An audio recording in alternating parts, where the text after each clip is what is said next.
All of the food we eat and much of the clothing we wear comes from plants and animals that are raised on farms. Farms are different in type, in size, and even in name.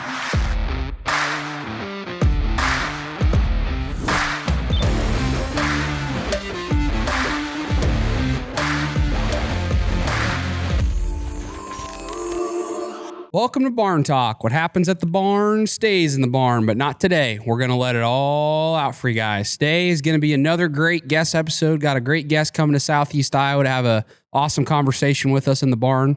But before we get into it, you guys know the drill. If you get any value from the show, all that we ask is you share it out with the people that you know. The more that you guys do that, the more that this show grows. The more guests we can have on, the more episodes we can make. It's kind of the ticket to admission to watch or listen to the show. We found the best way to grow a podcast is through word of mouth and through you guys. So, you know, there's a lot of ways you can get value. If you laughed, if you learned something, if you're related to us on something, just share it. Another thing you can do to help us out here at Barn Talk is leave a review on Spotify or Apple. The more you guys do that, the more credible you make our show, which in turn allows us to have more guests come on the show and have great conversations with us. And we also just love hearing your guys' overall thoughts on the show and how we can improve it and what you think about the show in general. So we appreciate all the reviews that come in on those platforms. Last thing you can do is if you like watching the podcast, you can always subscribe to our YouTube channel, Barn Talk, where we put out video episodes and clips and all kinds of stuff. So we really appreciate all your guys' support, and I'm excited to get into this one. How are you doing today, Kingpin? I'm good.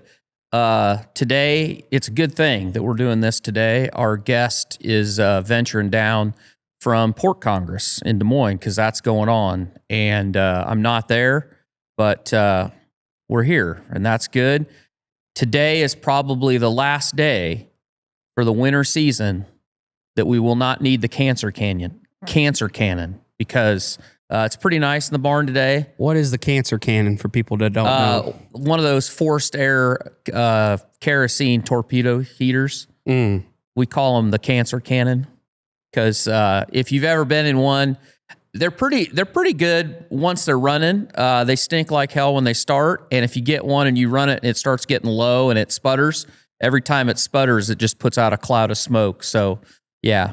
Trisha doesn't like when I call it that, but anyway, we've got one of those. There's degrees to the temperature system here in the barn. The mild winter gets the heat AC units. I don't know what you want to call them. Units. They're like a mini split kind of that they put in hotel rooms. We have 3 of those, and those manage pretty well.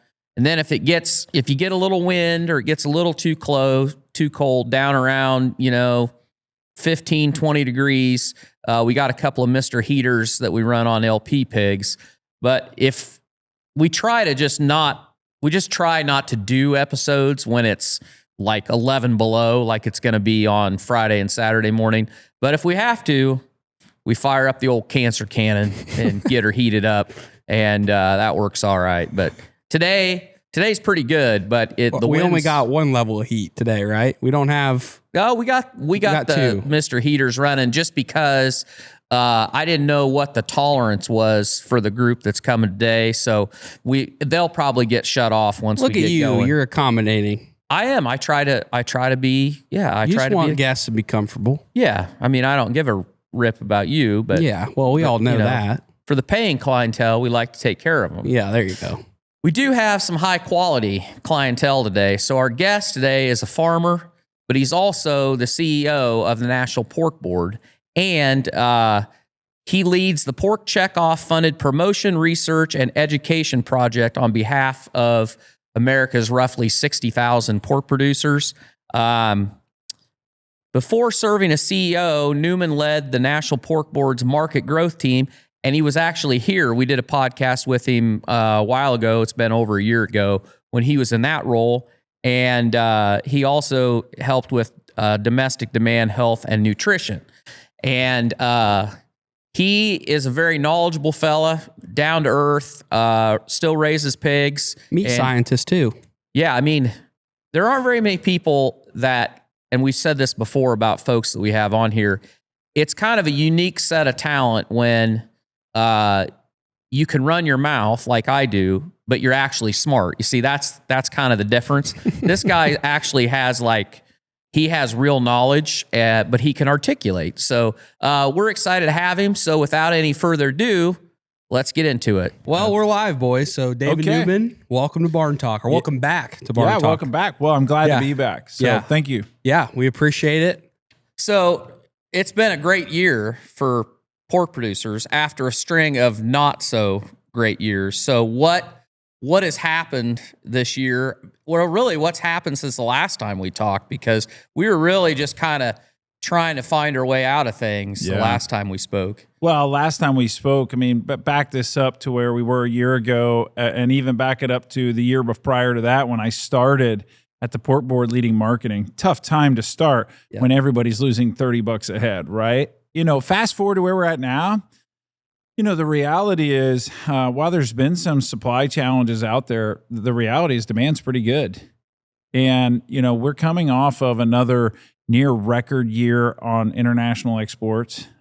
Even amongst all the conversation, right? The conversation about tariffs and all the what ifs in the world, pork is still very well positioned globally. U.S. pork, right, is still positioned well globally. Even though you got major competition from Brazil, everybody knows that Brazil is really leaning in on the global marketplace. So keeping that foothold is important. But domestically, last year when we talked about the launch of the Taste of Pork and Do campaign, which we did in May of 2025.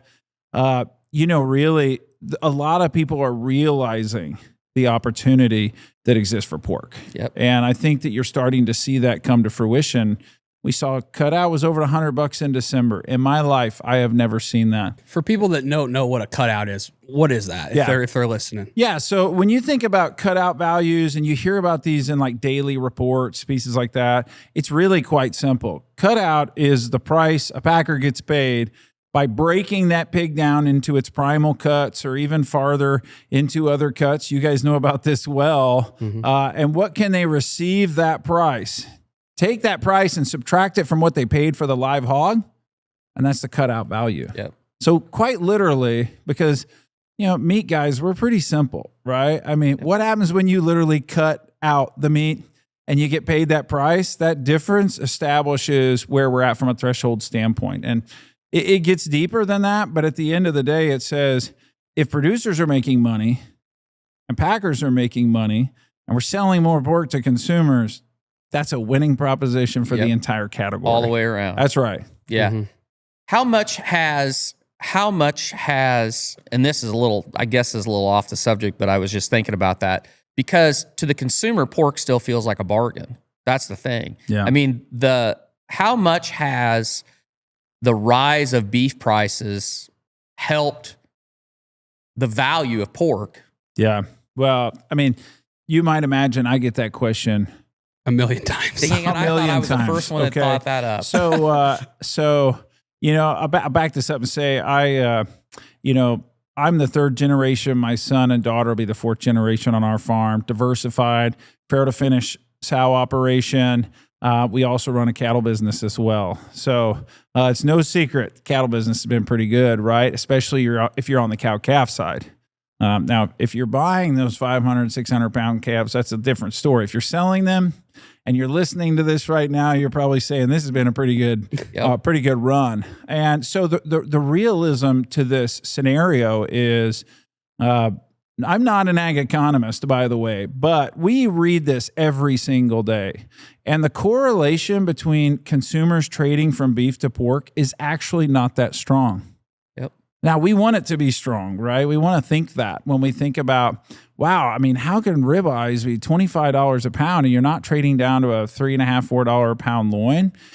What consumers do rather is they tend to trade across the category, meaning that they'll just go from steaks to ground beef.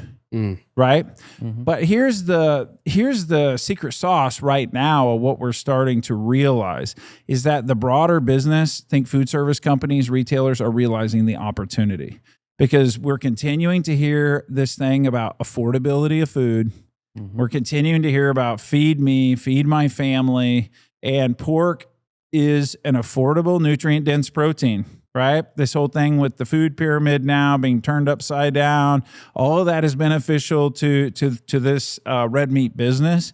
So what I would say is this: there has never been a time to seize the day in the pork business like there is right now. And we may not see, this is kind of a bold statement, but I was speaking with a producer that's here in the area just today. And I said, you know what, in your lifetime and in my lifetime, in my career, we may never see an opportunity this big in front of us again. Which was the foundation to what we put down as saying, that's why the time is now to double down on pork, because the affordability is real. The quality is real.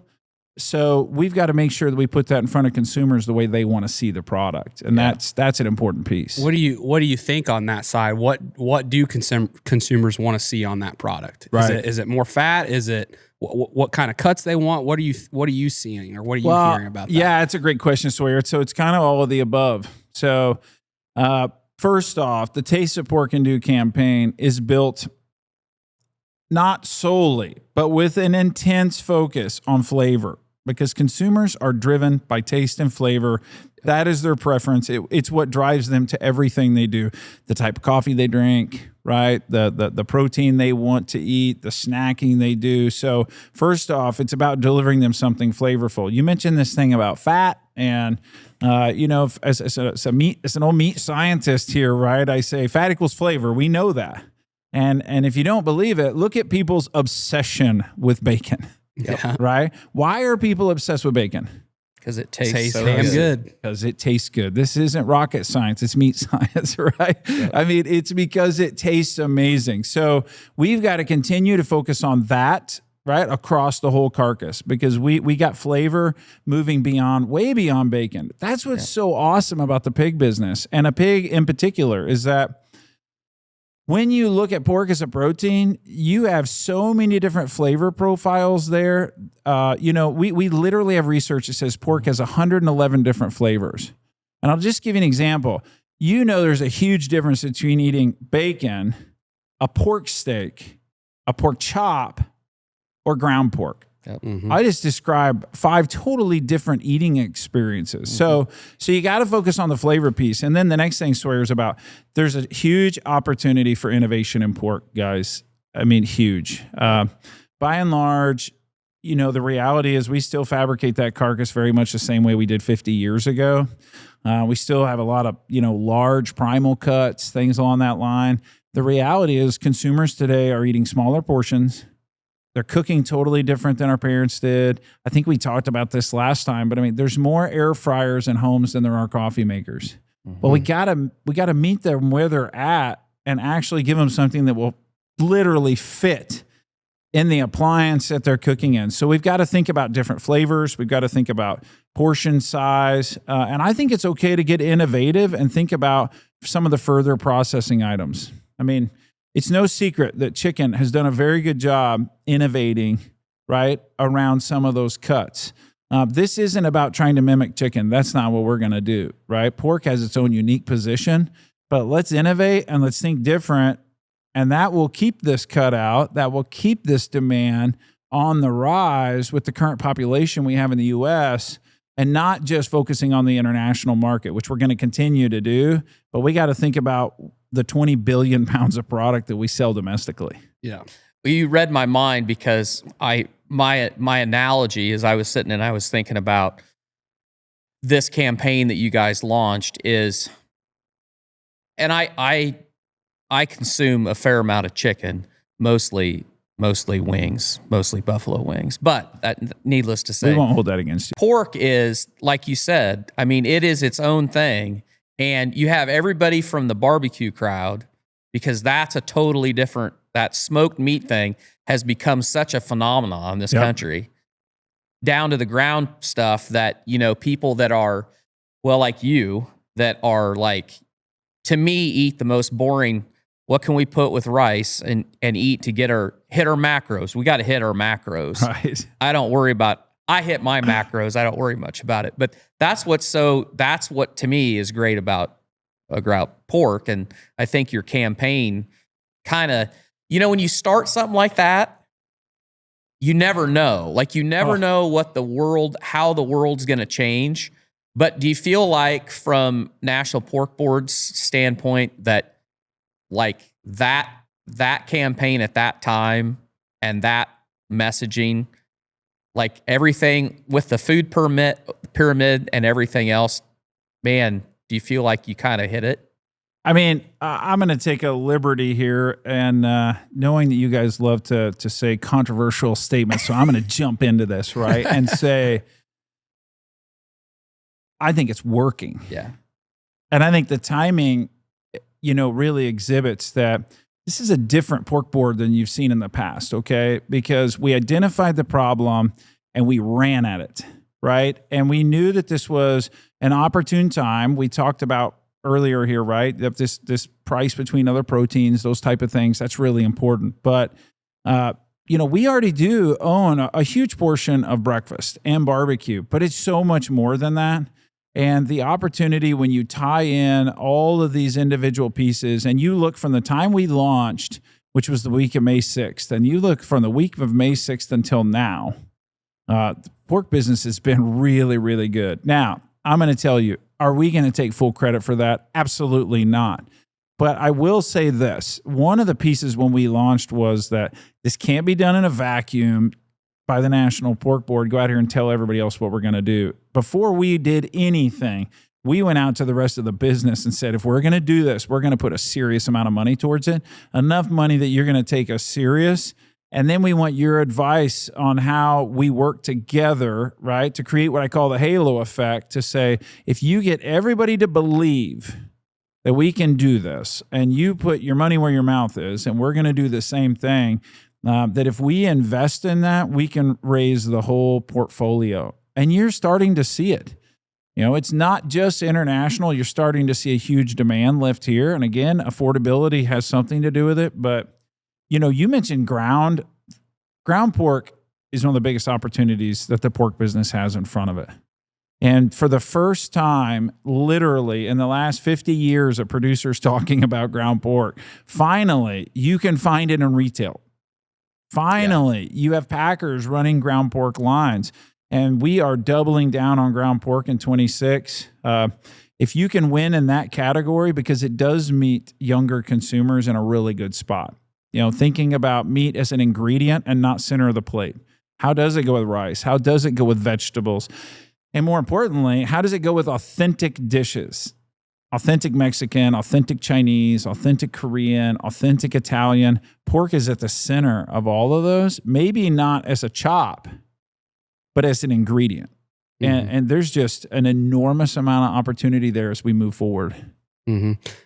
This is kind of on that subject of food, but we've always sat and wondered, like, fast food is, we own breakfast and fast food, pork does, but why has there never been something that's worked as far as like a breaded tenderloin in the fast food space or a pork burger? Like, we always sit, Dad and I when we're going through, we're like, gosh, how have we never capitalized on this category and got something to stick? Because if you ever had a really good breaded tenderloin, it's insanely good, or a really good pork burger, it's insanely good, but it's never caught on. And I guess I never know why it's never caught on. I have a brother that lives in Nashville, and I have a brother that lives in Dallas, Texas. And whenever we go there, we take Bud's pork burgers down, or our own pork burgers. Burgers. They love pork burgers. They love ham balls. Oh yeah, ham balls. They love that. But people, they're like mystified when you give them one. Like when my brother has a cookout and you have people over there, you give them a pork burger. They're mystified. They've never had anything like it. And they're like, where'd you get this? How do you make these? And I'm like, I don't know why somebody's not selling these. Yeah. Well, all right. So we mentioned earlier, what's the number one, what's a big question you get every day? If I had $1 for every time someone has asked me why we don't have a pork nugget, I could retire. Yeah. Okay. And a pork burger on the menu. And here's what I'll tell you is we have so much opportunity moving forward in that category. And I'll give you my shameless plug, because my favorite dish in the world to eat is pork tonkatsu, which is a fried pork loin, right? Yep. So if you're in Germany, it's schnitzel.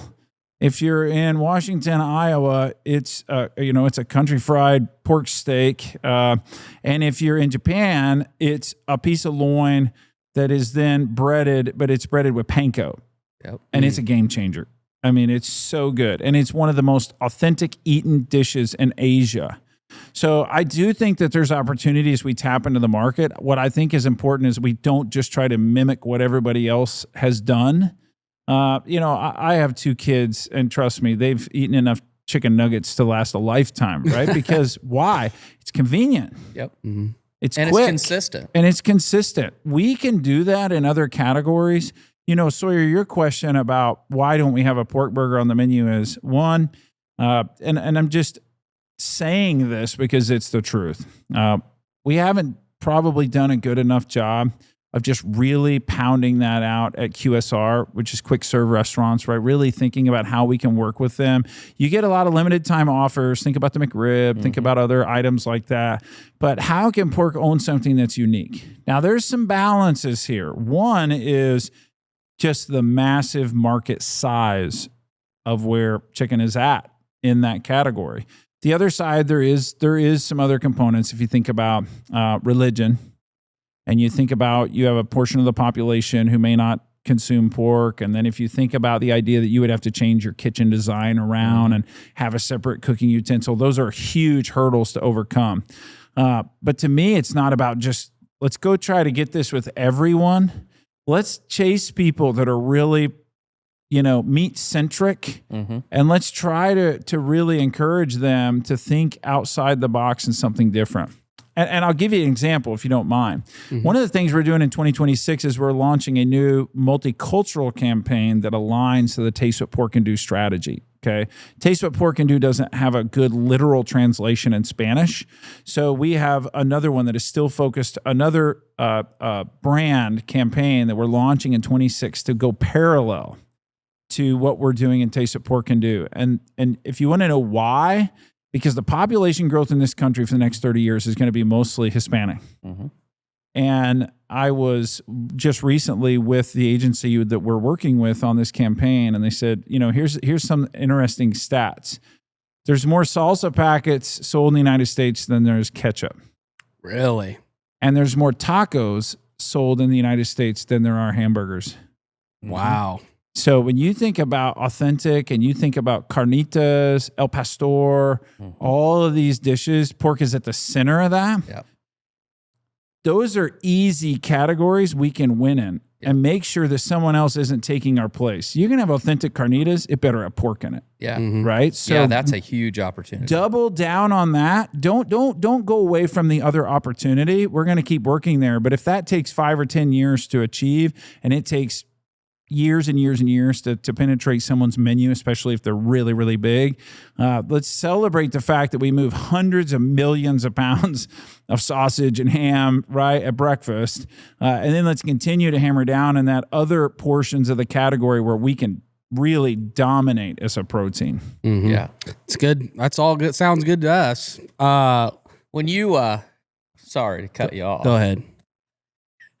When you think back, you as a kid growing up in northern Missouri, right? Southern Missouri. Yep. Did you ever think that you would know quite so much about the hog business as this part of the hog business? No, as you do today?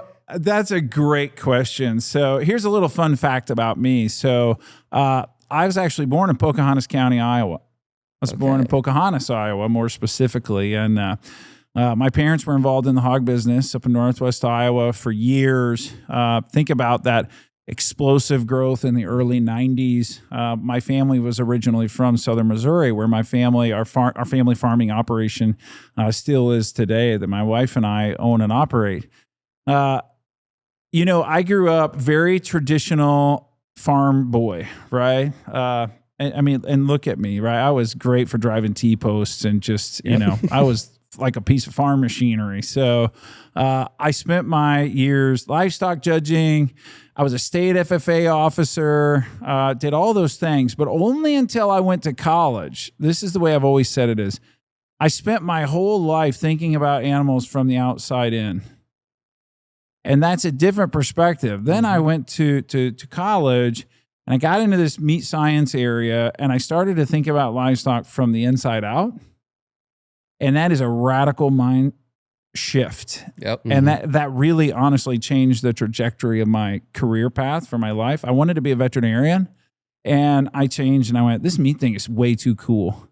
And that led me into academia. It also led me into business. We own our own meat company and our own farming operation. That led me down the path of marketing. Yep. And, here we are. Did I ever expect this? No. Did I expect I was going to be the CEO of the National Pork Board either?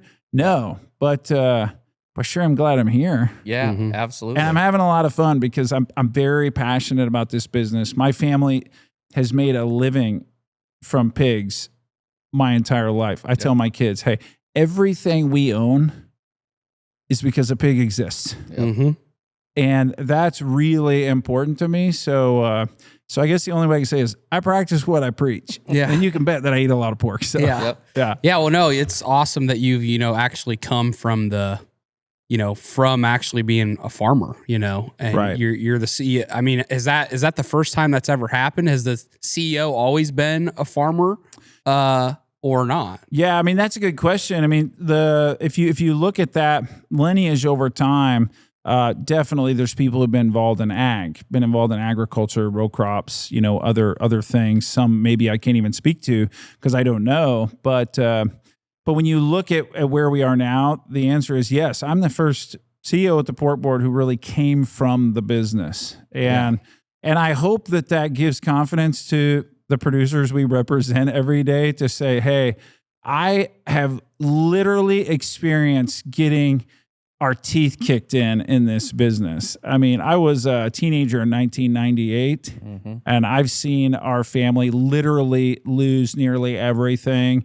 in value in a very short period of time. Yep. I know what it's like to see 10-cent hogs, right? And we've rode this roller coaster for a very long time. My dad used to say pig farmers are the most optimistic people on the planet Earth, right? So what I try to bring to this every single day is not only my background and knowledge of the business that I'm still tied to from a family perspective, but also I try to bring that energy and passion to say, guys, what drove the business for the last 30 years is nothing like what's going to drive the business for the next 30. So I may not be the thought leader on that, but I can tell you that we're looking out the windshield here.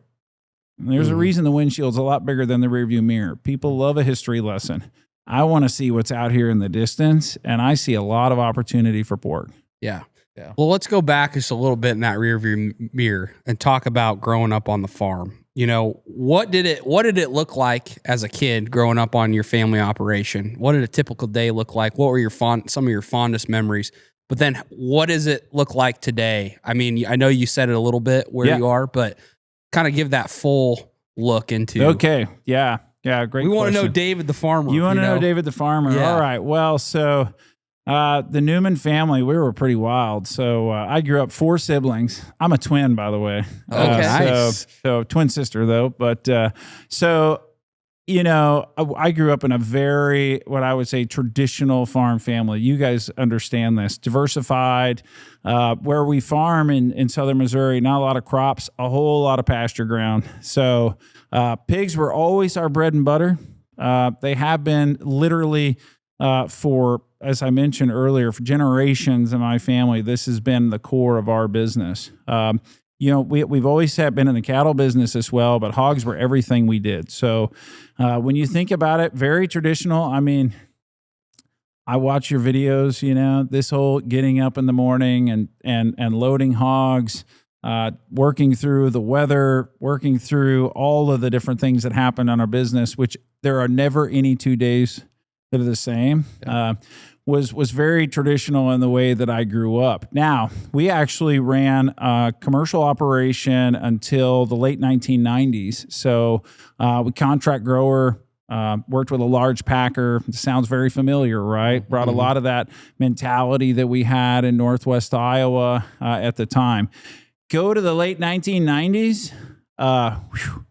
tough times in the hog business, and especially tough times down in the very southern part of the region where I'm from, which is kind of interesting. And the reason I say that is twofold. One, we're a long ways from grain. Yeah. Now, Northeast Arkansas, the Delta down there, got a lot of grain. Now, most of that grain is sucked up by the poultry business. But either way, basis is a mess, right? But when you think about getting availability on feed, you got that. But tie into the fact that if you back this business up 50 years, at one point in time, we lived in the largest pork producer county in the country. So at one time, there was 19,000 pork producers between Oregon and Howell County, Missouri, where they used to house the National Feeder Pig Sale in West Plains, Missouri. Wow. 19,000 producers. In those two counties, there is one left. It's our family.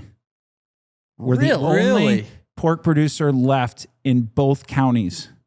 That is insane. And every guy down there that will tell you that runs 1,000 cows today, because this is beef country now, every one of those guys will tell you, the old timers will say, I paid for all this with 100 sows. Yep.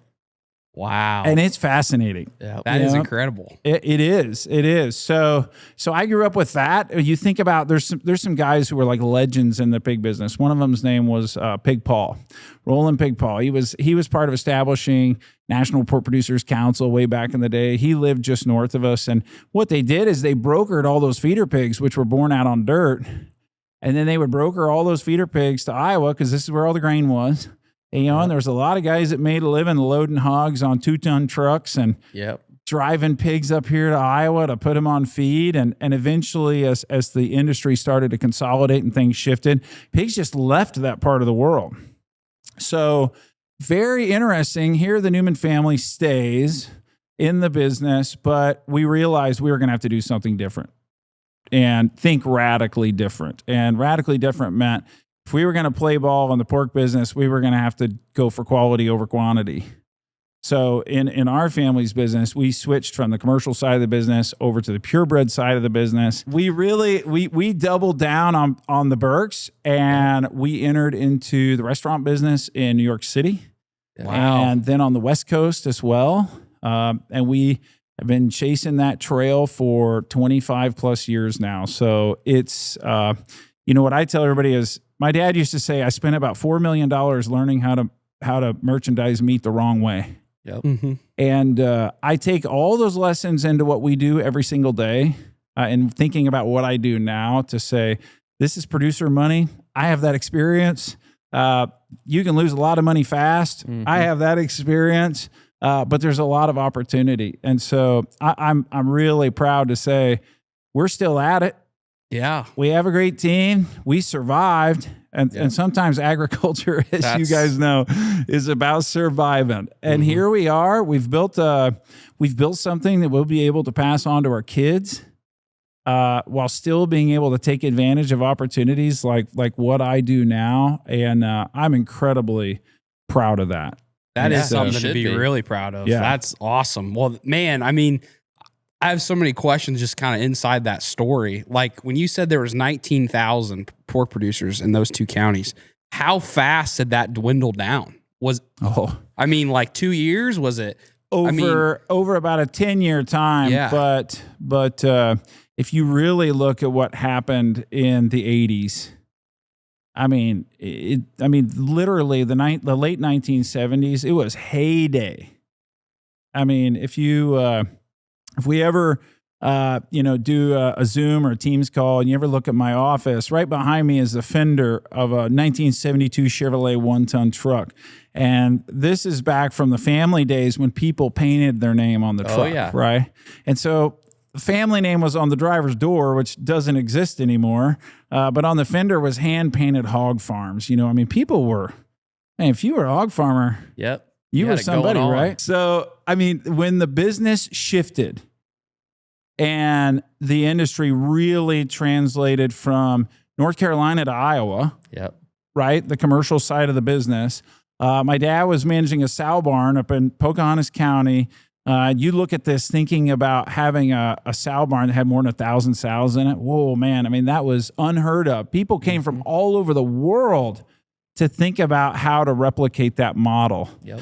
And when it shifted, it just shifted the market dynamics away from those, small, mostly outdoor raised pigs. Yep. Why would you raise outdoor pigs in the Ozarks? Perfect weather. Yep.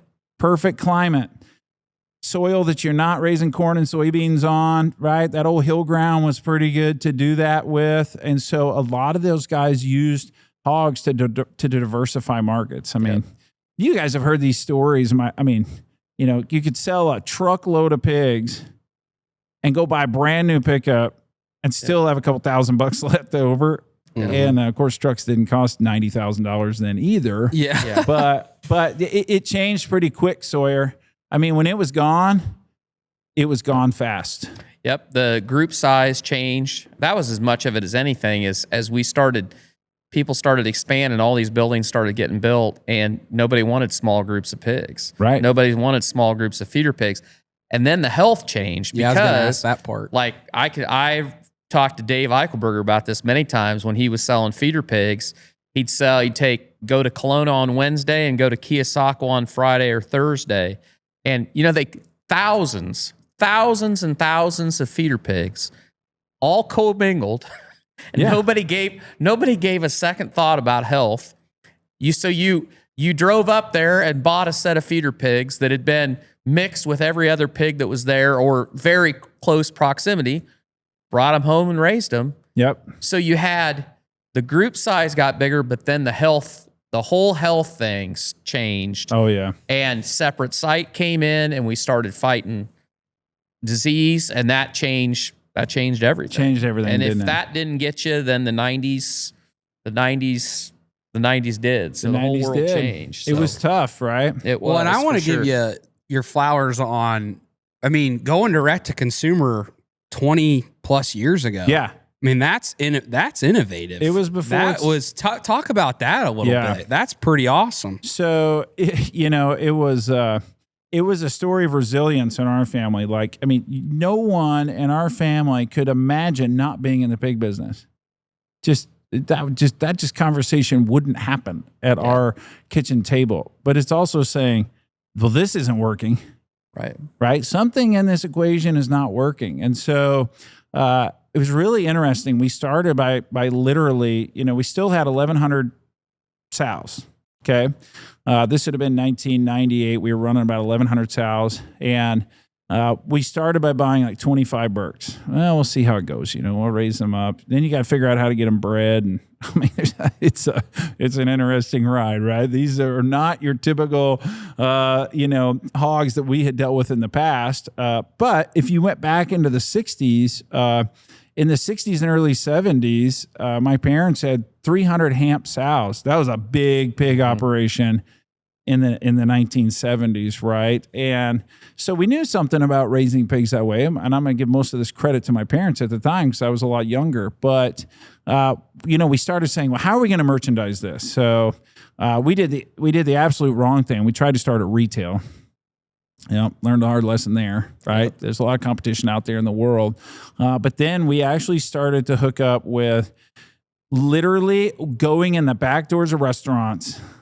Hey, I'm so-and-so, right? I'm David Newman. Here's what I do. I'm a farmer. Here's what we do. Here's the product we have. It's something we think we believe in. And I've seen my dad do that 1,000 times. And say, hey, we're going to deliver consistently here. We can figure this out. And 25 became 35, and 35 became 50, and 50 became 100, and 100 became 200 a week. And it was born. And we, persistence paid off, right? Now, you think about the changes, because then you make a pretty solid 20-year run of figuring things out. And then every restaurant in the world shuts down in a month. Mm-hmm. And then you get to learn a whole new business. Our business, we went from 100% restaurant food service to 100% online e-commerce in 7 days. Yep. And in that 7 days, we had hired an agency. Mm-hmm. We had built out a new platform. We had aggressively started marketing, And we just launched an entirely different set of our business, which was tough and expensive. Yeah. But again, we learned a lot from that experience. And so a lot of tenacity. Some people also might say ignorance. We just for staying with it. But it's something we believed in. And as I said before, it's been good to my family. And I think that's going to continue to be good for them. And so, I have this conversation quite frequently because I go, it doesn't matter to me whether you have 40,000 sows or you have 40 sows. We represent, right, at the Port Board, people of all sizes. But there's a heck of a lot of opportunity in those spaces. And you're seeing a lot more of that in diversified operations today. So I think it's a cool area where people can play. Yeah, well, I think that's awesome. I mean, because we talk about it on here all the time. The two realities of ag, it seems you face as farmers is, it's get big or die, or create your own market and not be a price taker all the time, or do a little bit of both. Yeah. And, just, direct to consumer, I don't feel like really got talked about a whole lot until, social media and all that. And the competition became really big. So the fact that you guys went at it early before all that came, that's awesome. Yeah. I think that's wow. awesome. Well, thank you. I mean, it was a grow or die scenario. Yeah. Right. But at that time, when you had just come off of, we were in the worst equity position we had ever been in. Yeah. So growing, right? Yeah. You got to grow with your banker, right? Who's already very nervous about the situation that just unfolded. We lived this in 2023. Yeah. Mm-hmm. Not just 1999 or 1998, right? That's kind of an interesting parallel to say, that's exactly, if you could ask me, like, what would your dream be? It's to take the bottom out of that cycle. Yep. Yeah. Right. Because the bottom is so emotionally hard. We tend to talk about the finances, right? But farming is so tough. You guys know this. It doesn't matter what you're in. Our friends in the grain business are experiencing that now too, right? Yep. The highs are high and the lows are abysmal. Yep. And it seems that the gap between the peak and the valley is growing. That makes it really hard to think about generational farming and transitioning things to your kids and having these conversations. And every business experiences it in agriculture on somewhat of a repeated cycle. Yeah. Yeah. Well, let me ask you something. That brings up a good question. So, one of the best ways to deal with $4 corn is to feed it to livestock. Yeah. But when you think about that today, do you feel like our banking system is equipped to give people the amount of capital they need and have the vision to allow more people to follow that path? Because, you look at the cattle business, just as you talked, but even the hog business, if you're going to make the switch, if you're going to enter that market and you're going to be a farrow to finish operation or a finish to retail operation, or if you're a young person, you want to get in the cattle business. Yeah. How many banks out there are equipped to muster up that capital and stick with people? Yeah. I think there's an opportunity there, but I also think it's a huge challenge because I don't know what the answer is. Yeah. And I don't know what the answer is either. Here's what I would say is you hear this all the time, and I can't help but tend not to agree with this statement is, imagine you put yourself in a situation where you were going to try to start from nothing today. I don't know how you do it. Right. You better have somebody in your family who's got a ton of cash, a ton of collateral, right? Yep. We all know you want to go out here and borrow money. How are you going to get the collateral? But if you're going to go build a sow barn or something else and you're going to put a pretty sizable amount of that down in cash, you got to think about that first. Is the banking system equipped? I would say probably, if you think about people who are already in the business, sure. And if you use risk management, just think about right now, thank goodness our producers are in a great spot for 2026. If you're using good risk management, you think about where corn and soybeans are at right now, and you think about where hogs can be in the summer months, et cetera, times are pretty good, right? Yep. You can lock in and be smart. But you had to be there to get it going, to your point, right? I mean, use that cattle example. Go into your bank today with nothing and say, I want to buy 100 cows, which, by the way, is not enough to make a living on. Right. And I'm going to go buy bred heifers, and they're $4,750 a piece. Mm-hmm. There's an enormous amount of risk proposition there. Yes. Because I was selling heifers 5 years ago. I remember selling a big set of heifers we had for $1,000 a piece. Mm-hmm. Yep. 5X. Yep. And that's just commercial. That's not seed stock. Right. That's just a commercial. So, it's tough, but I suppose if you back this up, you think about these old magazines sitting here on the table. I mean, it's a different day and time. It is. And I think about, you talk about banking. I mean, it used to be that we would have meetings as a family and with our team members, and it was all about feed, right? Feed was cheap. We made money, blah, blah, blah. Nothing's cheap anymore. Mm-mm. Everything is so expensive. It doesn't matter if it's equipment, tires, diesel, name it, parts. Everything's so high that the cost equation looks a little differently than it used to. And I think we're still trying to flesh that out because, right, nothing stays high, right? What cures high prices? High prices. High prices. So we know we're going to go back to buying some expensive feed in the livestock business together in the future. I'm proud that the rest of the barnyard works together. During these times, we start to recognize the partnership is real. The amount of grain that we consume in the livestock business makes us pretty good partners with our friends across the board. Yep. Yeah. Absolutely. What about working with family? Do you got any, we get asked all the time from people, family dynamics and making a family operation work. You got any tips or you got any know-how on how you've kind of kept it all together with your family? Wow. Yeah. That's a great... Not to throw you... That's a great question. Yeah. Well, here's what I would say is we all know the most obvious statement is here. You got to work hard, but you got to work smart. In our operation today that my wife and I own, my mom is retired living on the farm. My dad passed away 13 years ago. Probably the stress from hog farming, if I'm being completely honest with you, right, had some to do with that. Now she's remarried. Life is good. It's great. One thing that we do, my wife and I, with the family we work with our employees and everything else, it's like, just be honest, right? Let's talk about this. Let's be transparent. Let's get it done. That said, you remember that thing? I grew up in a family with 4 kids, right? My parents farmed for a living. That's all my parents did for a career their entire life. I got off the school bus. They were weaning pigs or breeding sows or, we were doing something along that line.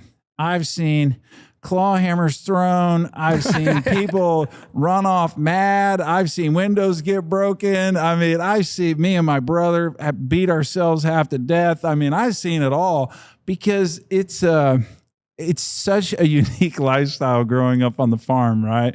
I mean, I go back to say, you still got to have a lot of tenacity, but all that said is I think what we also got to do is remember how fortunate we are. I am so fortunate that my wife and I get to raise our kids on a farm because what I learned there, I wouldn't be sitting here if it wouldn't have been for what I learned there. And wisdom is really a real thing. As you get older, you recognize like, where did I get this work ethic from? Where did I get my, not just love of the land, but like understanding that even when times are tough, you still got a lot to be thankful for. So we're trying to pass that on to our kids and also along the way, teach them this financial piece of saying, you got to be smart, I've had friends who got into farming when corn was $7. Yep. And they're not farming anymore. Yep. Right. They went and bought $2-3 million worth of equipment, or, they overextended, the market turned. Like I tell our kids all the time, things may look good now, but I mean, they literally can change overnight in this business. Yep. And So this tenacity and just being proud of where we come from, I think, is a huge component of what we do in agriculture as a whole, not just the pig business. Mm-hmm. Yeah. Well, you talk about wisdom. So you've got to have all the wisdom, because when you make it to be CEO, you can't turn around and ask the guy above you for advice. So what's been the most surprising thing to you as you've transitioned roles, and what do you feel is National Pork Board's? We've talked a lot about opportunities, but what are the challenges out there that you guys are working on? Yeah, that's a great question. Well, you're right. There's no one to blame now but me. Yep. Right? Some people have used the line, "It's lonely at the top." Yep. I don't feel that way, and I'll tell you why. Because my leadership style and my personality is one. I love people. You got to make hard decisions sometimes, but a good friend of my dad's worked for ADM for years and years and years, and he's been gone a long time from the business. But I remember being a kid, and I asked him, he's very high up in the business, and I said, "Hey, what is your secret to success? Right? You manage a lot of people. Like, how did you get where you are?" And it was like one of these high school projects, where you got to ask a mentor or something. And he said, "That's easy, man. I live my life by one principle. I never hire anybody who I didn't think was smarter than me." Yep. Right? So here's the fortunate part. The part that I have to realize is I could be probably accused of being a bit of a workaholic. And it's funny. People talk about distress. Mine is more eustress, because I love what I do. But the reality is we have a lot of really talented people working on behalf of the pork business. And the best thing I can do is show them the path and get out of their way. Mm-hmm. And so I'm my own worst enemy sometimes of that. Some people might call that micromanaging. I try not to do that, but I try rather to say, if we stay up here 60,000 feet and we show them the direction we need to be going, and we show them the passion for why we need to be going there on behalf of the producers we represent, then it's like, go get it done. Let's go do it. Let's get out of the way. So you mentioned priorities. This demand piece is huge. Okay. And I'm really glad that we're back in the demand space. And that has been something that's been talked about for years. We were at the National Pork Board mostly absent from demand for about 10 years. When we came back unapologetic. That's the words of Patrick Fleming, who led the domestic marketing campaign, the National Pork Board. He used to say, we got to be unapologetic about what we raise, what we do, how we sell it. So the demand piece is still huge, as I mentioned earlier, not just internationally, but domestic. And then let's address the 800-pound gorilla in the room. Swine health is questionably as bad now as it's ever been. Mm-hmm. I'm not a veterinarian. I hope I don't make a veterinarian mad by saying that.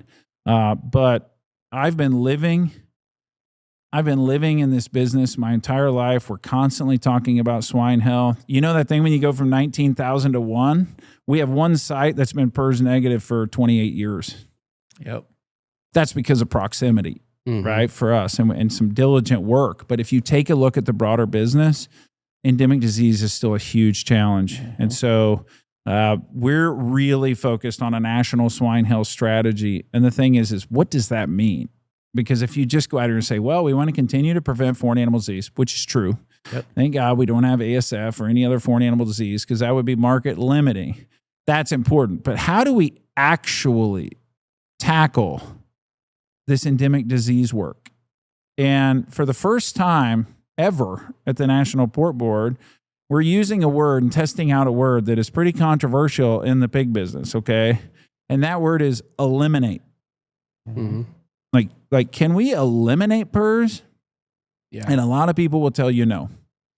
They'll tell you no. It's just too much. It's everywhere.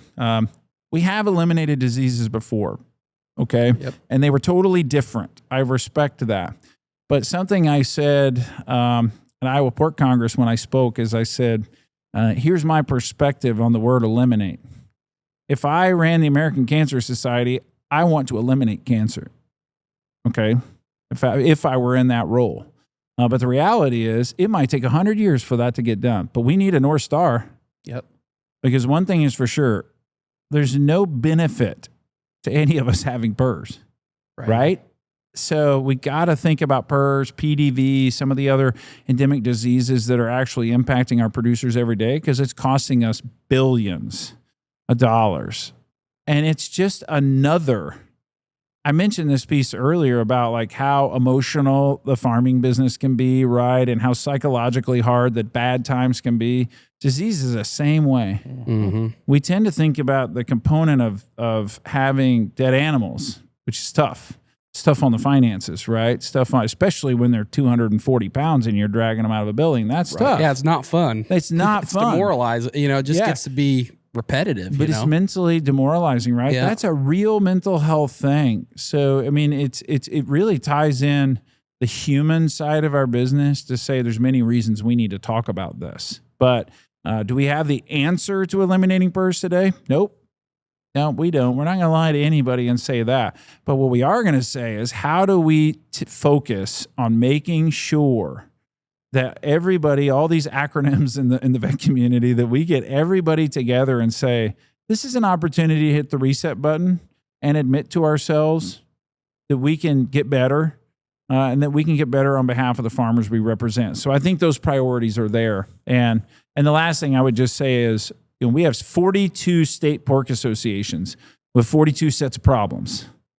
And I don't mean problems within the association. I mean, what's impacting California pork is radically different than what's impacting North Carolina pork, and is radically different than what's impacting Iowa pork. So we've got these tentacles in the business, boots on the ground, with our staff and our state associations to say, how can we best position ourselves to think about, as thought leaders, what's going to challenge this business? Again, looking out the windshield 10, 20, 30 years from now. Is it water quality? Sure. Is it sustainability? Sure.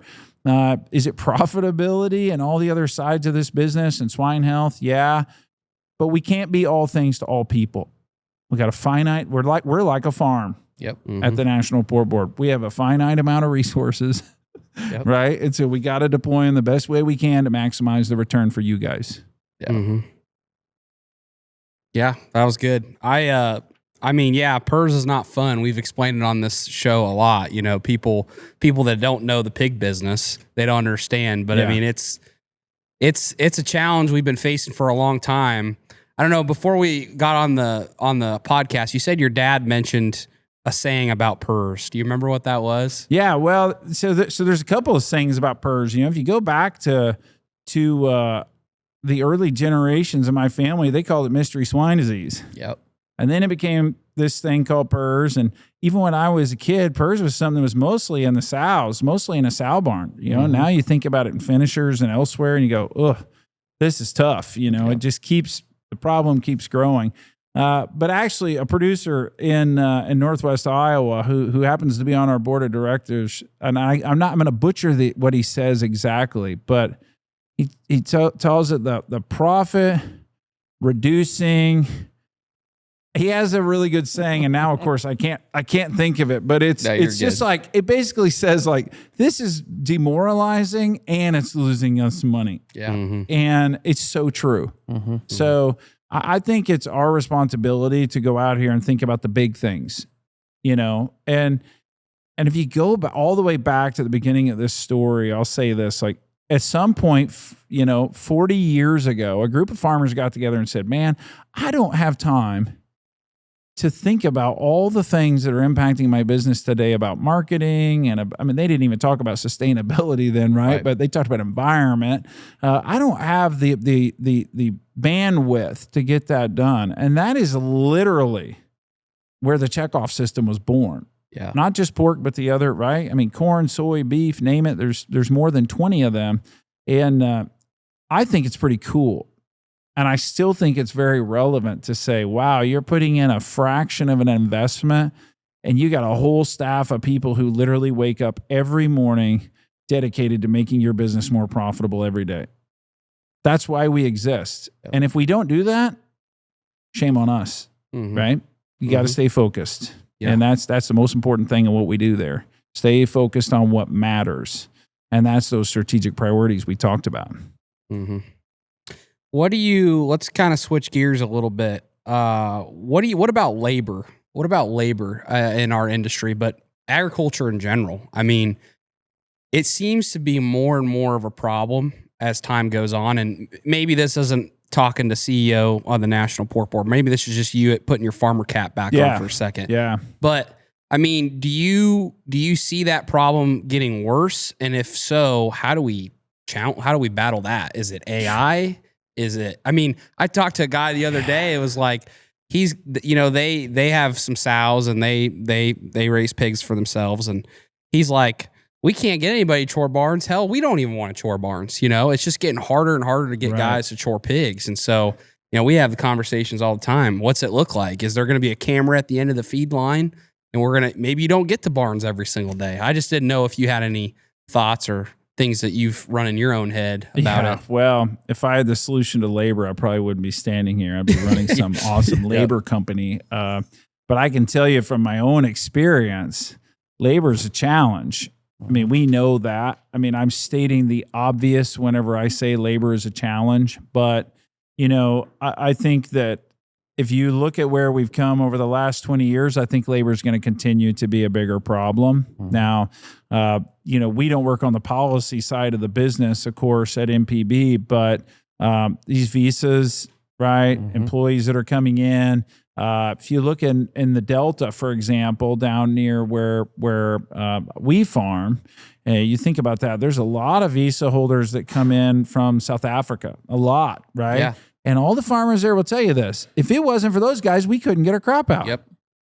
Couldn't get it in, couldn't get it out. We can't find reliable help. And I have people come by the farm at least once a week. Hey, Mr. Newman, I'm looking for a job. I'll work hard, and I said, okay. I said, well, can you, here's what time we start. Can you be there? Well, I think I can, can you even get to work? Well, I think I can. And then they show up and you know how this goes, right? I mean, and it's like a repeated thing. Yep. And what's interesting is what we've at least found, and this is just speaking for ourselves, is that the money is really not the motivator. Nope. It's really no matter how much we pay, you kind of get the same results. Yep. And I think that might be one of the misconceptions about labor in agriculture. And I can speak to this because I have firsthand experience. When I worked on the production side of this business, we had a bonus program in our sow farms for the company I worked with that if you came and worked there and you made it 60 days, we would give you like a $3,000 sign-on bonus. Yeah. And I was there for 5 years. We never paid that bonus once.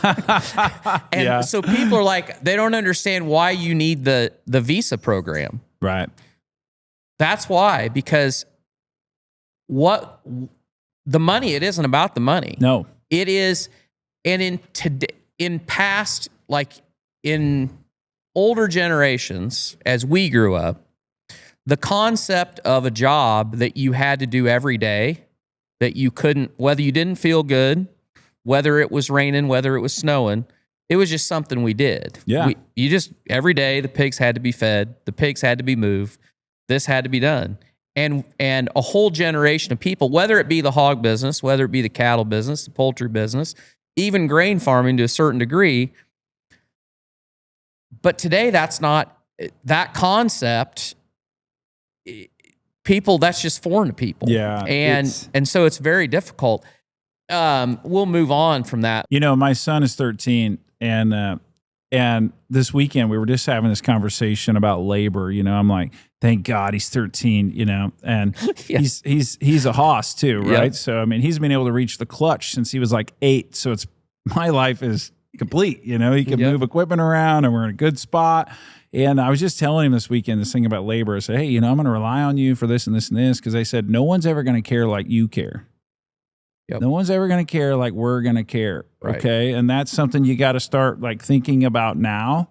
What I think is interesting, and it's not really getting into the policy, side of this at all, which isn't our camp, but there is one thing that I've observed over the last 25 years of my career. And I told you that my background, my PhD is in meat science, right? So I spent the better part of 10 years in packing plants and especially in my younger career. And I've spent countless hours, and more people need to realize the volume of employees we need for our food supply. Yep.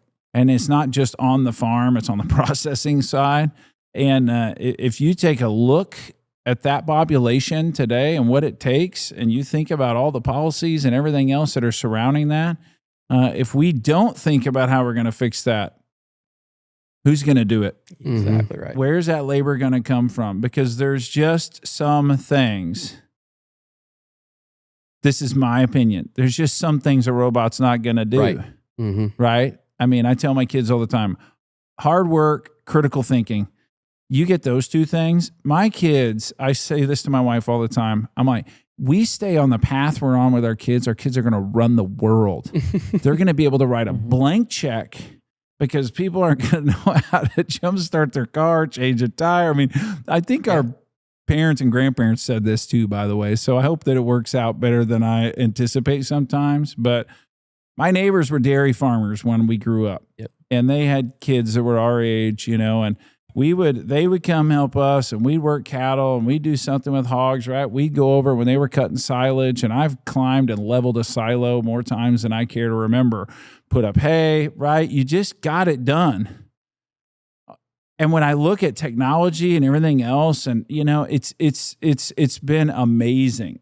Technology is amazing. I'm as pro technology as they come, right? But it's probably made us a little bit lazy too. Oh yeah. Right. And when we think definitely. about the other side of like where you can win in this, there's a big opportunity. Labor is going to continue to be a problem. Yeah. Oh, for yeah. sure.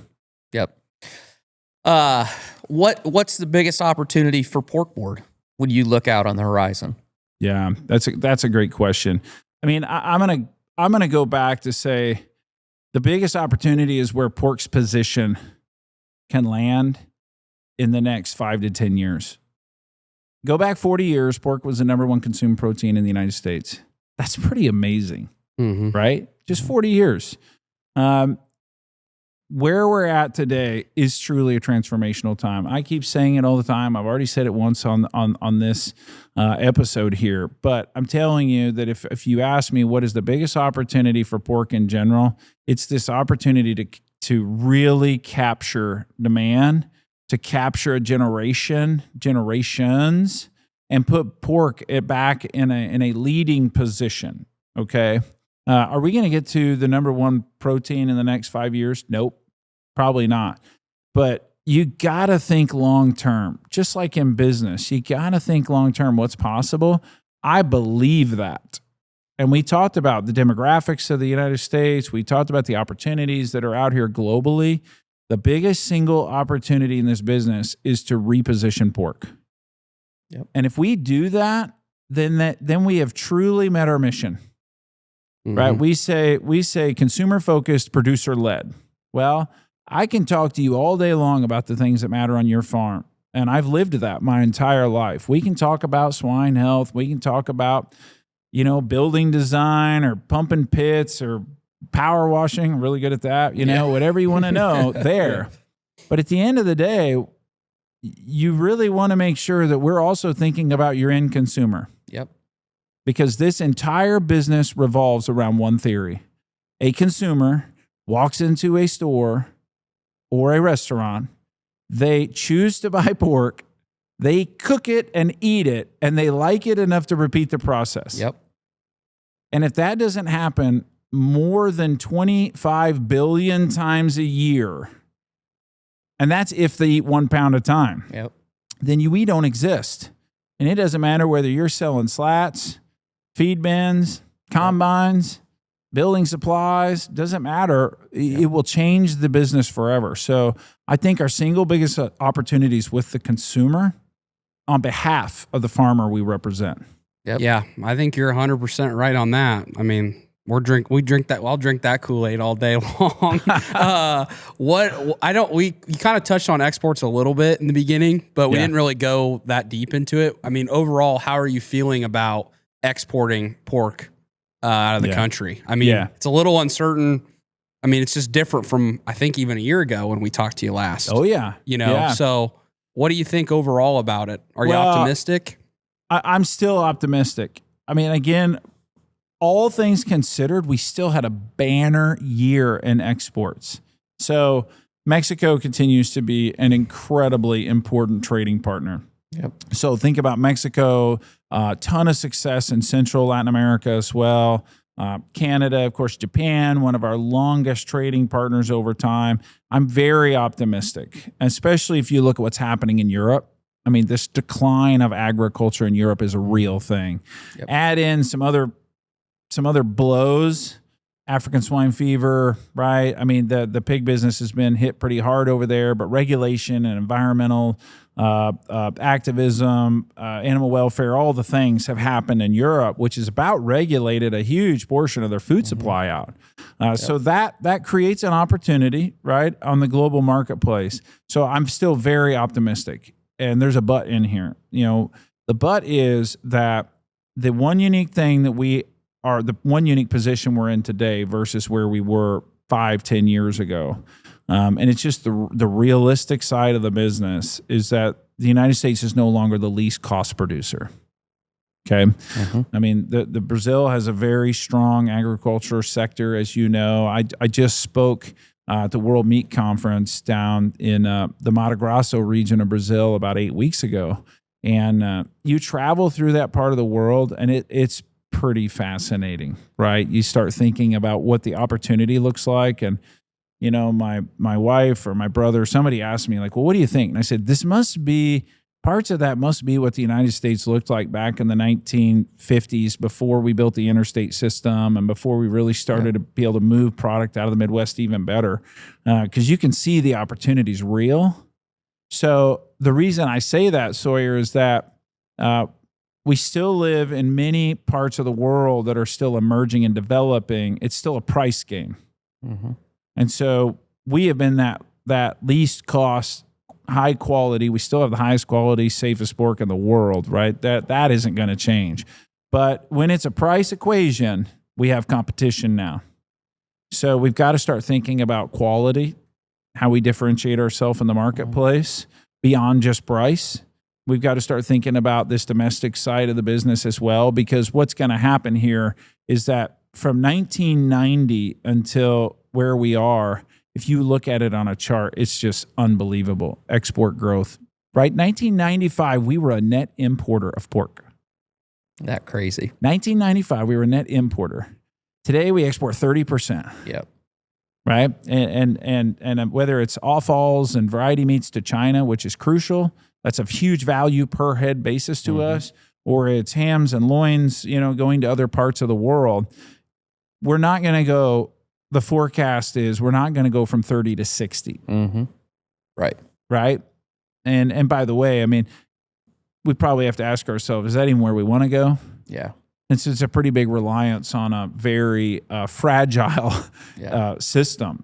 So I think. And the demographics of the world don't, there's just, I think we're at a tipping point on really growth anywhere. Unless you take that market from somebody else, there isn't just a lot of growth left because our population worldwide has kind of leveled out. Yeah. Yeah. I mean, and it's the economy of scale, right? I mean, we still have markets out there that as they gain wealth, there's going to be a huge opportunity for protein. I mean, right? The first thing people do when they make more money is they eat better, and specifically they eat more red meat. Mm-hmm. So you got those countries like the Philippines, Vietnam, Southeast Asia, right? Mexico is a great example that is growing in affluence, and as that grows, that's going to continue to be there. But, right, there is a rate here where we have to consider when we think about the competition out there, what's this going to look like? So I'll throw a wild card in there, and the wild card is Africa. Yes. Right? Billions of people, largely untapped. Market access is still an issue there. But I mean, you talk about the future. There are many people in agriculture who will tell you that there is a huge future for meat and the red meat business in Africa. It's very complicated. Distribution is complicated. I mean, you speak hundreds, if not thousands, of languages from the southern tip to the northern tip, and you've got wars and all these other things to consider. But there is data out there that says countries like Nigeria could actually be larger net exporters by the year 2040 than Japan. Wow. Because if you've ever looked at a population pyramid, Japan is rapidly shrinking. Yep. It looks like this, where you have a very small portion of the population on the bottom that's young and a very large percentage of the population on top that's very old. That's not a long-term business proposition, right? Africa's a flip. It's kind of like the food pyramid. It's a flip.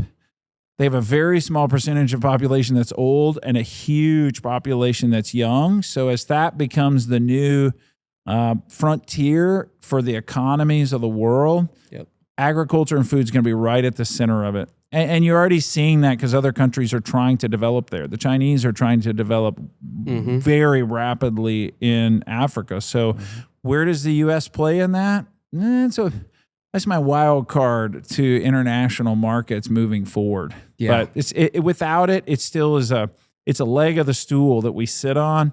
So we're going to need to continue to nurture those markets internationally. Yeah. Yep. Yeah.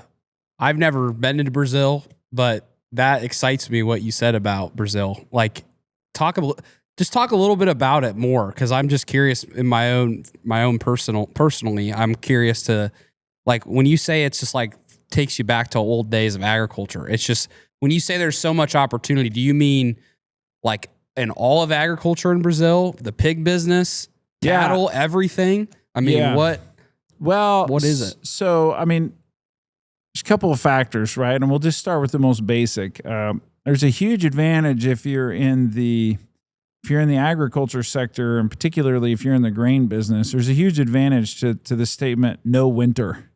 Right? Yep. I mean, certainly weather still plays a huge role, but when you can go corn on beans, or you could just continue this double crop perpetuity. Yeah, even triple crop. Yep.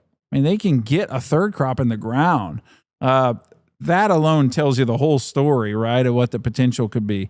Infrastructure, bridges, right, the ability to export, all of that is still being further developed. You're seeing massive investments down there in that area, which I find pretty fascinating. We just had last year, actually, we did a large competitive analysis on Brazil, right? Really wanting to, again, what do we need to be thinking about 10, 20, 30 years down the road? I'll give you a pork example. Is if you think about what's going on in the pork business, most of that business isn't very far southern Brazil, right? In 2026, last year, only parts of Brazil could export pork because they were what was called FMD, foot and mouth disease free without vaccine. Now you have all of Brazil open to that market, okay, based on the World Health Organization and how they classify that, which means they're open for business, right, on the global market. And so I was in a processing plant. Just give you an example. These guys processed about 3,200 to 3,500 head a day. Okay, so there's one fascinating part. They processed 3,500 head a day, and they had over 2,000 employees in the plant. Wow. You remember that thing about labor? Yeah. Not a problem. Yeah. I mean, there was a person for a person in the plant. Wow. It was amazing how much labor was there. And I asked, like, well, what about labor? And they're like, what about it? Yeah. Was labor a problem? No, we actually have our own area over here that we built for our employees. They had 25,000 sows, and they had their own little town for their employees there, right? Because these were high-paying jobs in an emerging market, right, where you've got a fairly low-income population in comparison to the United States, right? So we asked them, well, what about growth?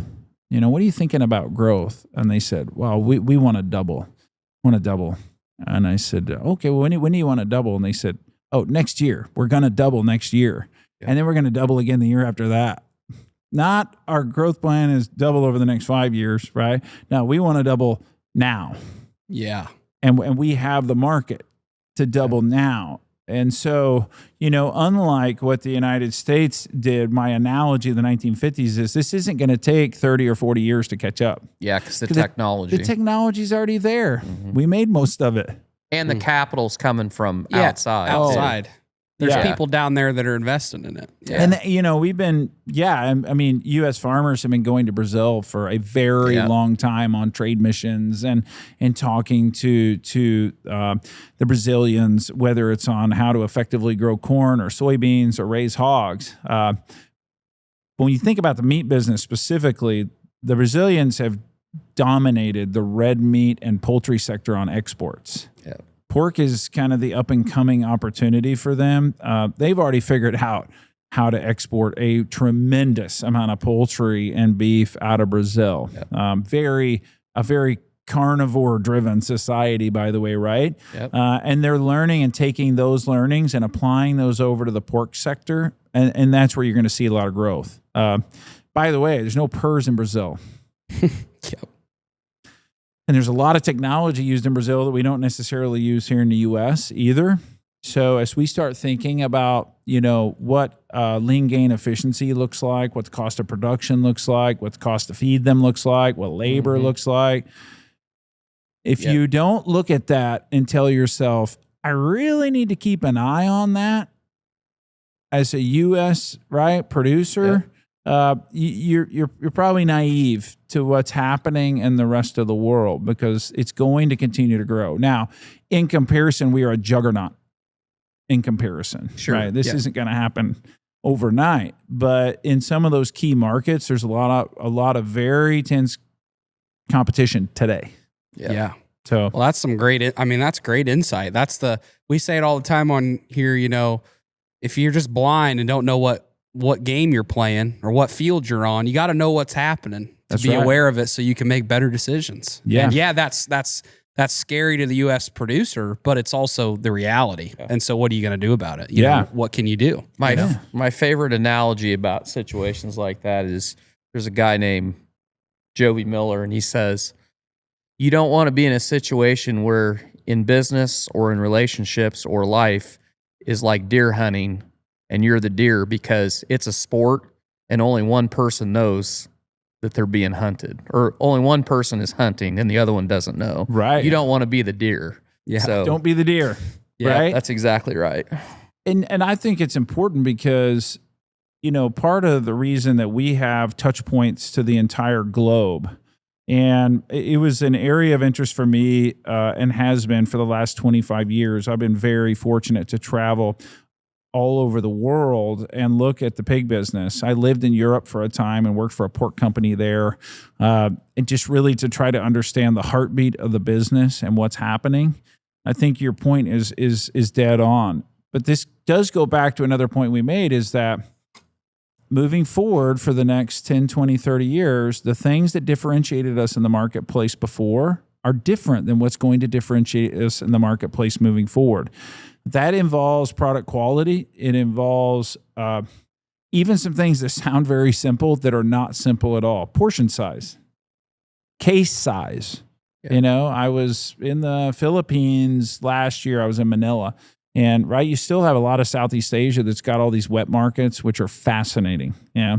And I was talking to this guy, and they move millions of pounds of product in this wet market, right?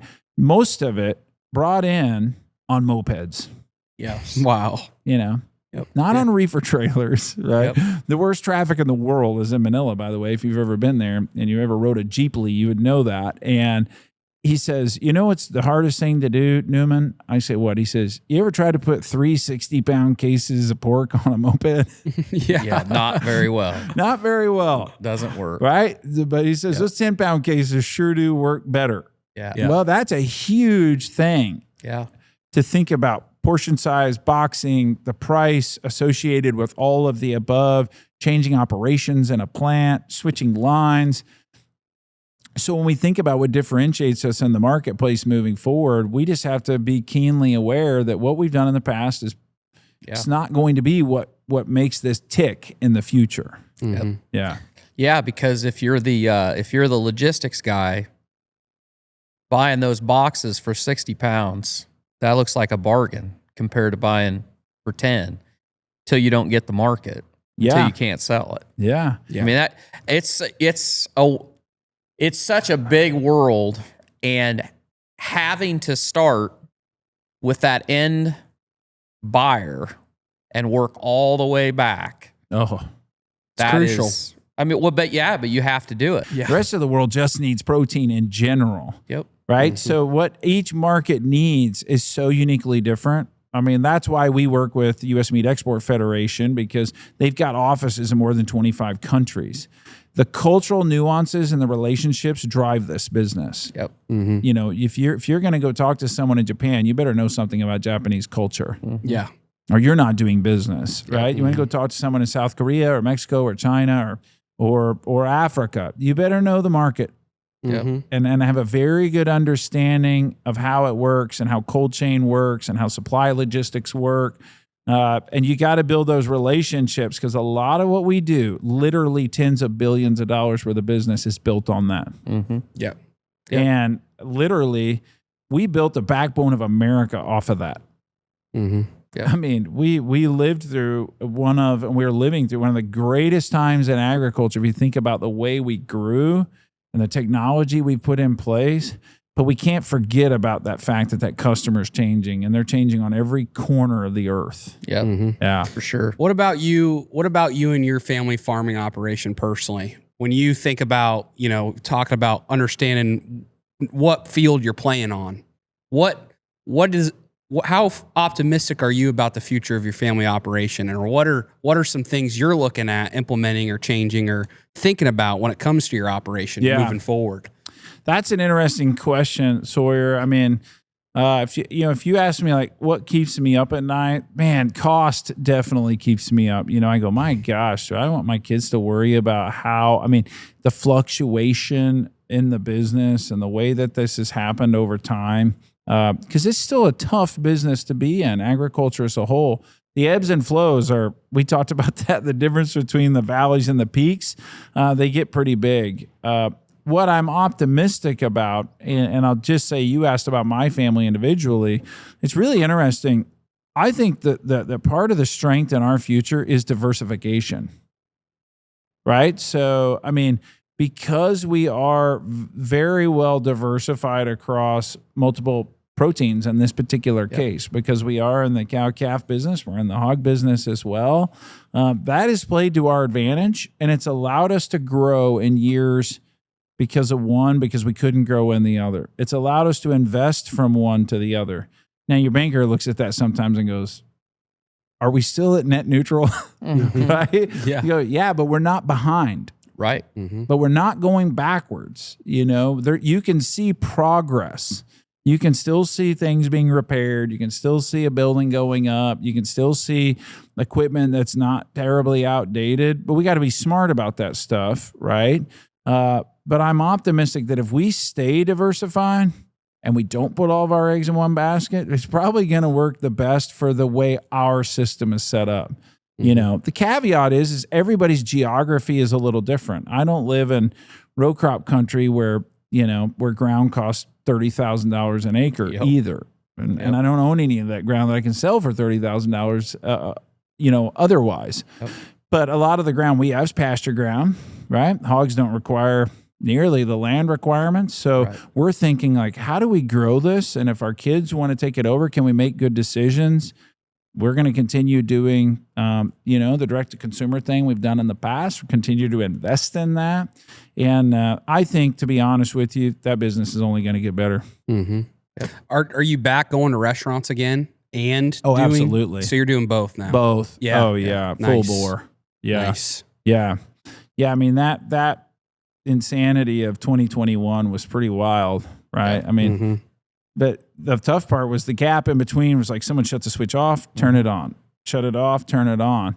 But we trained, I think I said this the last time we caught up, was the cool thing about what happened was that we taught 8 billion people how to cook at home again. Mm-hmm. Mm-hmm. Yep. And in this affordability, cost-conscious society we live in, whatever else, they've learned to shop more online. They've learned that they can buy high quality. They've learned that they can, they can buy local. They can go to their retail store and have it put in the back of their car. Yep. But when you think about restaurants and things like that too, they also learned smaller portion sizes, don't carry too much inventory, right? Especially during that time, we try to limit our costs. And so we pay attention to all of that. And I think that innovation is going to be a big piece of our business moving forward as well. Different cuts, right? Thinking outside the box. And here's what's cool about that as well is that a lot of those trends that happen in restaurants, particularly in when you think about the high end side of the business too, right? Just think about the success of what's happened in the food business, Food Network. Chefs are famous now. That wasn't the case 25 years ago. Right. But a lot of those trends do make their way to mainstream food. You're starting to see that in retail. You're starting to see unique cuts of pork you didn't see before. We're going to have to continue to think along that line. So I'm very optimistic, but I'm a very optimistic person. Yeah. Okay. I believe that we can survive it. I believe that what's been good to our family for the last 50 years can be good to our family for the next 50 years if we're smart. Yeah. But we're going to have to think differently, which, thank goodness has been something we've been reasonably good at. We're not afraid to take risks. Yep. And just roll with the status quo. That's not how I work at all anyways. But you can't you got to be smart with your risks, right? Yeah. Be bold is one of my best things I say all the time, right? But be careful. Yeah. Right. Yeah. Right. No, I mean, we say that all the time. I think in this day and age of ag, you got to think outside the box. It's just a different time. It's a different time. And so like I said, I can't give you more kudos that you guys are doing that. That's really cool. Thank you. I admire that a lot. Yeah, thank you. Who's someone that you would want to give flowers to that you think is doing awesome things? Whether it's a farmer or an entrepreneur, somebody inside the pork board, your family. Who would you love to just recognize right now and just say, man, they're doing some cool stuff? Wow. Well, okay. I mean, I'm gonna strike an emotional chord here. Okay. So there's someone that I really recognize is really important. So I mentioned this individual earlier, but Patrick Fleming, who's vice president of domestic marketing at Pork Board, he's ran the business for the last 2 years, lifelong advocate for the pork business. I mean, to the bone. I mentioned those words like unapologetic, those things like that. So Patrick, unfortunately, last week lost his battle to cancer. Oh, no kidding. And so he passed away last week after battling cancer for a period of time. And, it's tragically sad, but what's really awesome about this story too is that the Taste What Pork Can Do campaign, many of the things that I talk about all the time, you remember that thing about hiring people who are smarter than you are? Classic example. Someone who said, hey, I'm going to come back to this business and really pour everything I have into it, regardless of this other personal thing I have. I mean, how amazing this story is there's not enough time to actually tell you how incredible it was. But his swan song was this whole push we're in right now. Let's throw what we know about the business out the window. We learn from the past and we move forward. So if I'm doing flowers and kudos today, it's in memory of that guy, in memory of Patrick Fleming, because he, this is a guy who literally advanced the business years that he will never get to see the fruits of his labor. But all the things and many of the things that we're doing right now is foundationally because of people like that. Yep. And we got a good staff of those people at the Pork Board who are working hard on behalf of farmers every day. So I'll go there today. That's a great legacy. Yeah, for Thank sure. You. Yeah. If a producer out there is listening and they've never gotten involved, they, obviously you got your check off. what can they do? How do they get involved? How's the best way to get involved? Yeah, that's a great question. And so I'm a firm believer that the world is ran by those who show up. Okay, it's busy. We're in one of the busiest times. I think that I don't know if it's the busiest time we've ever experienced. Feels like it, though. But it sure does feel like it. Maybe it's just a season of life as well, or maybe it's the fact that we're all carrying these phones in our pockets that never stop buzzing. Mm-hmm. Okay, and we could probably learn from that to slow down a little bit. But I know that everybody's busy out here protecting their business and protecting their family and their future and everything else. But I get a lot of feedback every single day, as does our staff, about good, bad, or otherwise, right? Here's what you should be doing. Here's what we should be doing. You remember that thing I said about consumer-focused, producer-led? Yep. What I do every day is led by a 15-member board of directors. And those people literally set the strategy, and my job is to help carry that out, right? And really carry out their vision. What I would ask any farmer out there that's listening is reach out when you're at, whether it's a county meeting, state meeting, we have tentacles to the business everywhere. If you tell me or you tell anybody, hey, I want to get involved with something at the pork board, you better watch out, okay? Yes. Now, we're not going to sign you up for 20 meetings a year, okay? This is part of where we're moving in the future. This is not about being an activity-based organization. This is about doing what's right and prioritizing efforts. So if they want to get involved, reach out to us directly, get on a committee, right? Just share your thoughts with me. I promise you we listen because it's your money. Yep. We're handling your money. That's the reality of this situation right now. And we want to be good stewards of that. So if you want to help make a difference for what's going to happen down the future, jump in. I'll hand you a shovel. Awesome. Right? Jump in. Awesome. I love it. Well, is it nationalporkboard.org or is it npb.org? Actually, if you just go, well, the easiest way to be candid with you is you can Google this. You can use AI. You can go just look up National Pork Board. Yep. Type in Taste of Pork and Do. It's the digital world we live in. Yeah. You'll find your way. You'll find your way in a very simple search. There's no way you can't find us over in Clive, Iowa, where the headquarters is at. Yep. But we do have simple ways to get people involved. Nice. And whether if your interest is international marketing, we got a home for you. Your interest is I want to learn more about what we're doing domestically or in swine health. We got a spot for you, and we will listen. So I think it's really important that we jump in, right, and contribute to the future success of the business. And that's good for all of ag. Yep. 100%. Yeah. Well, David, it's been an absolute pleasure, and I'm glad that you're at the helm of this whole deal. And yeah, we love all the insight and value that you gave. And yeah, just proud to be a pork producer and glad. I feel good about where things are. I feel good about what was talked about today. So guys, if you got any value from the show, share it out with the people that you know. Leave a review on Spotify or Apple. If you're a pork producer, get yourself involved. We love you guys. We appreciate you. We'll see you back here next week for another episode.